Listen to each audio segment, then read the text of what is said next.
পবিত্র কোরআনে মহান আল্লাহ তাআলা বলেছেন, হে মুমিনগণ, কোনো ফাসিক যদি তোমাদের কাছে কোনো সংবাদ নিয়ে আসে তবে ভালোভাবে যাচাই করে দেখবে, যাতে তোমরা অজ্ঞতাবশত কোনো সম্প্রদায়ের ক্ষতি না করে বসো, ফলে নিজেদের কৃতকর্মের কারণে তোমাদের অনুতপ্ত হতে হয়। সূরা হুজুরাত আয়াত 6।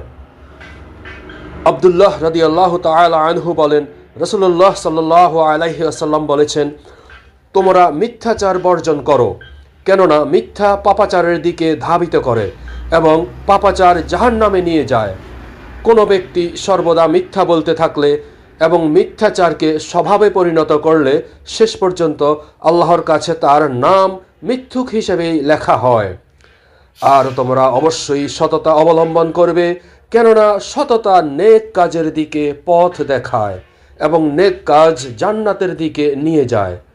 আর কোনো ব্যক্তি সর্বদা সততা বজায় রাখলে এবং সততাকে নিজের স্বভাবে পরিণত করলে শেষ পর্যন্ত আল্লাহর কাছে তার নাম পরম সত্যবাদী হিসেবে লিপিবদ্ধ হয়।